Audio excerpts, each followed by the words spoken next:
మూడవది లైంగికపరమైన వాంఛల్ని తీర్చుకోవడం. ఇవి మూడు కూడా కామన్గా అన్నిటికీ ఉన్నటువంటి అవసరాలు. అయితే ఈ అవసరాల పరిపూర్తి అనేది మనిషి తీసుకునేటువంటి విధానం ఒకలా ఉంటుంది, ఇతర జీవరాశులు తీసుకునే విధానం ఒకలా ఉంటుంది. ఉదాహరణకి పచ్చగా గడ్డి కనబడింది, ఒక పశువు వెళ్ళి ఆ గడ్డి మేస్తుంది. ఆ పొలం సుబ్బారావు గారిదా రఫీక్ గారిదా అనేది దానికి అవసరం లేదు, దాని కడుపు నింపుకోవడానికి అది వెళ్తుంది, ఆ గడ్డి మేసి వచ్చేస్తుంది. కానీ మనిషి తన పొట్ట నింపుకోవడానికి, తన భార్య పిల్లల పొట్ట నింపడానికి, వాళ్ళ గురించి అంతస్తులు నిర్మించడానికి ఇతరుల యొక్క పొట్టల్ని కొట్టినట్లయితే, ఇతరుల యొక్క హక్కుల్ని కాజేసినట్లయితే, ఇతరుల మీద దౌర్జన్యం చేసి కబ్జా చేసి సంపాదించినట్లయితే, ధర్మాధర్మాల విచక్షణ వదిలేసి డబ్బు సంపాదించినట్లయితే ఆ పశువుకి ఈ మనిషికి ఏ వ్యత్యాసం ఉండదని చెప్పి చాలా స్పష్టంగా ధర్మం చెప్తుంది. అలాగే వాంఛల్ని తీర్చుకోవడం ఏదైతే ఉందో ఇది పశువులకి వావివరసలు ఉండవు, వాంఛలు తీర్చుకుంటూ ఉంటాయి. కానీ మనుషులకు భార్య భర్త అనేటువంటి ఒక బంధం ఏర్పాటు చేయడం జరిగింది. ఈ నైతిక బంధం ద్వారానే వాళ్ళు తమ సెక్సువల్ డిజైర్స్ని వాళ్ళు తీర్చుకుంటారు, పూర్తి చేసుకుంటారు. ఒకవేళ వీళ్ళు ఈ హద్దుల్ని మీరి వాళ్ళు విశృంఖలంగా ప్రవర్తిస్తే మనిషికి వాళ్ళకి ఎంత మాత్రం, పశువుకి వాళ్ళకి ఎంత మాత్రం కూడా వ్యత్యాసం ఉండదు. కనుక ఇక్కడ ఈ కామన్ నీడ్స్ ఏవైతే ఉన్నాయో వీటిని కంట్రోల్లో పెట్టడానికి అత్యంత ఉపయుక్తమైనటువంటి సాధనమే ఉపవాసం. మనిషిలో సెల్ఫ్ కంట్రోల్ని ఇది తీసుకొస్తుంది.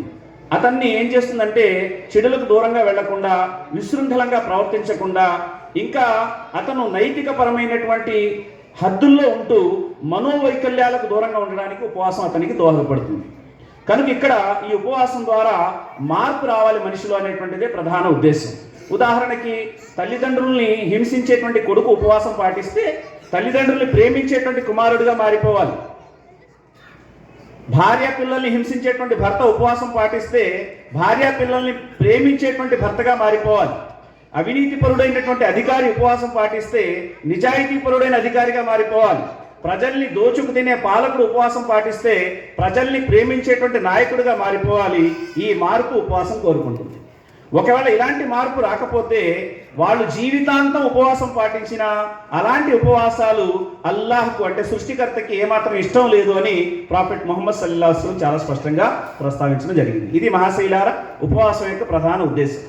ఇక నా పాఠంలో రెండో భాగం ఏమిటంటే, ఖురాన్ అవతరించింది కాబట్టి ప్రపంచంలో ఉన్న ముస్లింలందరూ ఉపవాసం పాటిస్తారు.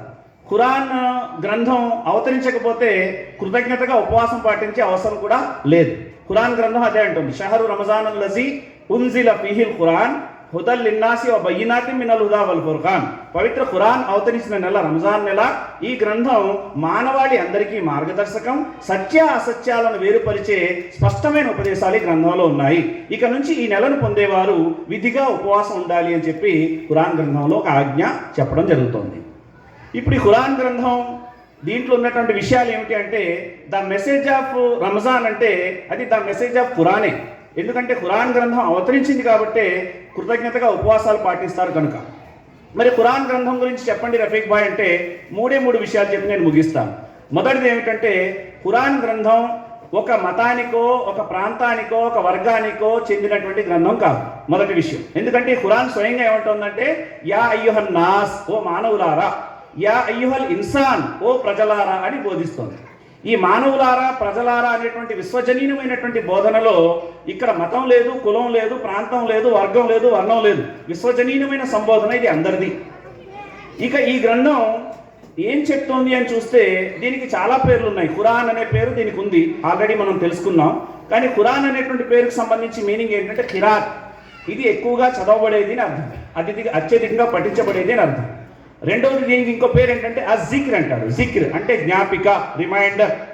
ఏమండి రమేష్ గారు మీకు ఈ విషయం జ్ఞాపకం ఉందా అని నేను అడిగాను అనుకోండి, ఆయనకు ఆల్రెడీ విషయం తెలుసా తెలీదా అండి? తెలిసినట్టే కదా. ఖురాన్ చేసే పని కూడా అదే. ఖురాన్ పేరు అజిక్ర్, ఇది రిమైండర్. ఏం చేస్తుందంటే విశ్వప్రభు అయినటువంటి దేవుడు ప్రజలకు పాఠాన్ని బోధించాడు తన ప్రవక్తల ద్వారా, గ్రంథాల ద్వారా. ప్రజలు దాన్ని మర్చిపోయారు. ఖురాన్ గ్రంథం ద్వారా దాన్ని జ్ఞాపకం చేస్తాడు తప్ప కొత్త విషయాన్ని ఖురాన్లో ఎక్కడా చెప్పలేదు. ఇది మొదటి విషయం. రెండవది, ఇందులోనే దీనికి ఒక పేరు ద గైడ్, అల్ హుదా అంటాడు. అల్ హుదా, ద గైడ్. గైడ్ ఏం చేస్తాడు? అనేక మార్గాలు ఉంటాయి, ఒక కొత్త మార్గాన్ని గైడ్ వెయ్యడు. ఏం చేస్తాడంటే ఉన్న మార్గాల్లో సవ్యమైన, సక్రమమైన, సహేతుకమైన రాచబాట ఏదో అది చూపిస్తాడు. ఈ గైడ్ ఖురాన్ కూడా అదే చేస్తుంది. అనేక మార్గాలు ఉన్నాయి, దాంట్లో ఒక సవ్యమైన మార్గాన్ని ఖురాన్ చాలా స్పష్టంగా మనిషికి చూపిస్తుంది. ఇక ఇందులో ఉన్నటువంటి బోధనల గురించి చెప్పండి అంటే, ఇందులో ఉన్నటువంటి బోధనలు చిన్న ముక్కలో చెప్పాలంటే, మనిషి అంతర్వానికి మాటల్ని ఇస్తే అదే ఖురాన్. మనిషి మనస్సాక్షికి ఒకవేళ వాయిస్ ఇస్తే అదే ఖురాన్.